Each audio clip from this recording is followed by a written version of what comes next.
You've probably noticed that lately I have been in the mood for some domain management rules. Today I would like to briefly review a third-party supplement for D&D 3.0 titled Empire. This book was published by AEG, Alderac Entertainment Group. I already talked about one of their books before, titled Evil. I remember saying that AEG produced poor books in terms of D&D mechanics and character options, but good books for ideas and generic advice. The book was written by Mike Merles, who later became one of the lead designers of D&D 5e, and I can say that his writing definitely degraded with time. So let's see what Empire is all about. The first chapter is titled The Rules of Power. Why is "of" capitalized here but not in the titles of chapters 2 and 3? That's just something that I noticed when writing this. But formatting aside, these 27 pages are devoted to domain management rules. The rules are abstract but not to the degree GURPS realm management rules are. Resources, land and other things are measured in abstract units, some of which represent different amounts of stuff depending on the scale. There are 3 realm scales: barony, kingdom and empire. For example, one land unit on the barony scale is 1 square mile, while on an empire scale it is 400 square miles. After explaining that, the rules tell you about several different ways the player characters may assume the position of power, and then tells you how to generate the domain. The book suggests a starting domain size and terrain composition that makes it possible to feed the population and earn enough revenue. It also talks about how many resources the domain should start with. The lack of this was one of my big gripes with the GURPS realm management.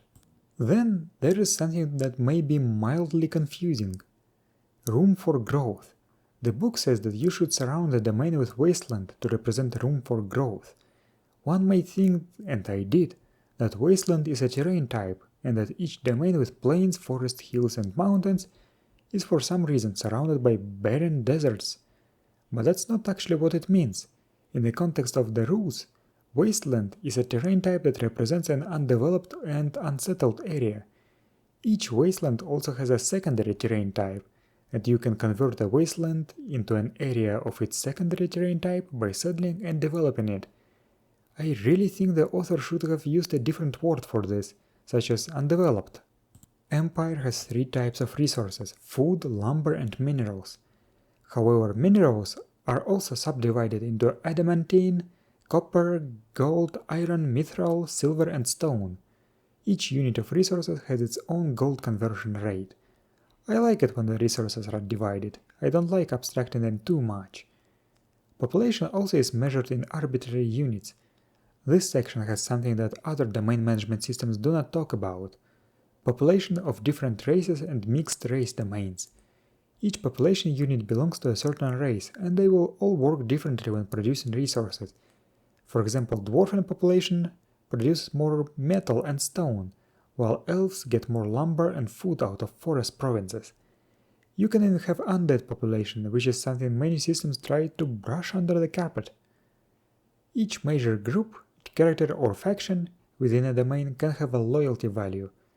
Obviously, low loyalty is bad and high loyalty is good. Finally, you may assign 3 ministers: the treasurer, the general and the prime minister. After that, the book talks about the rules for actually managing a domain. The turns follow a seasonal structure. Each turn represents 1 season, and available actions may be restricted to only specific seasons.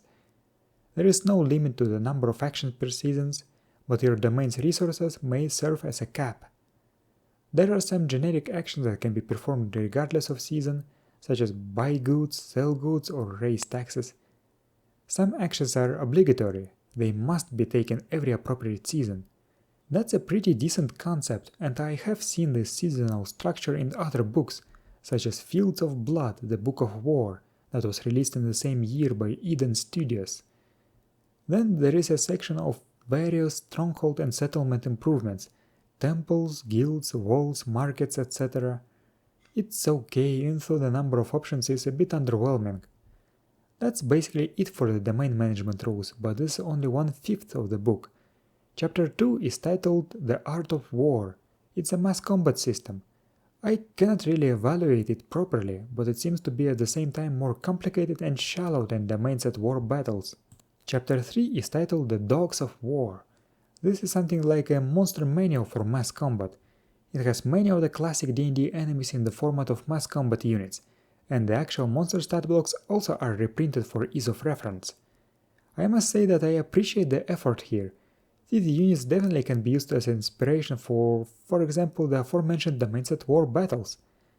Also, I like the art here, it's very competently made.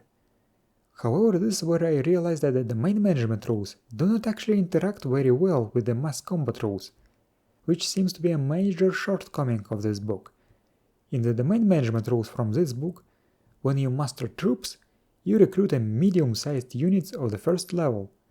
However, the amount of resources spent only defines how much gold you can spend on the unit's equipment. For example, one gold unit gives you 100 GP for your unit's loadout. You can outfit some men with leather armor and give them access, or you could recruit a band of cloud giants for free if you have cloud giant population, and they would literally stomp many of the human units into the ground. In short, for the purpose of recruitment, the unit's nature doesn't matter, only its gear does, and this throws the balance out of the window. I know that I said that balance is overrated, but this just makes no sense. Also, the sample units in this section do not even have gold values of their gear, so you have to calculate it yourself. Why wasn't it included? And why are some monsters included only with their regular stat blocks, but not the mass combat stat blocks? This is just strange. This chapter made me realize that this system just doesn't work properly, even though it doesn't work to a lesser degree than GURPS Realm Management. But let's trudge on. Chapter 4 is titled Characters and Rulership. It's actually pretty good. It talks about how each of the core 11 classes would work as a domain ruler, and provides new class features related to mass combat and domain management. I don't think I have seen such thing in other similar books. Then there is a new NPC noble class, several new feats, and a couple of prestige classes, but I don't care. Chapter 5 is titled The Empire Campaign. It's all about campaign design, and it offers some decent advice on how to start a domain campaign, how to run it, what kind of courtly NPCs you can involve, what campaign models there are, and what practical issues may arise. The different campaign models is something every GM must consider before running a domain campaign. Do all the characters run the same domain? Are they all supervised by the same king? Do they all have domains of their own? Or is rulership just a goal for them? The adventure design advice also is pretty good and worth reading. After all, even if you have a good set of domain management rules, what do you even do with them? What's the goal the players will pursue? After that, there is an appendix with optional rules that mostly concerned with skirmish combat, but I don't really care for that. Overall, what can I say here? I know that a few days ago I said that Empire is one of the best domain management rules for D&D 3.0, but I take my words back.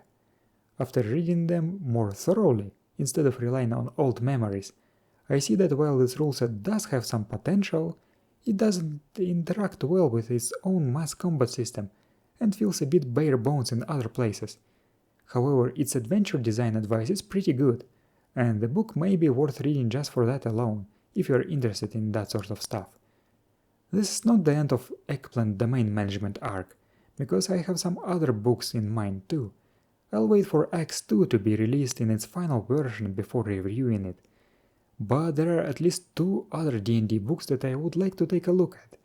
Fields of Blood, the Book of War, and Classic Play, Book of Strongholds and Dynasties. The latter looks very promising and detailed, so I'm excited. Anyway, thank you for watching, and I'll see you next time.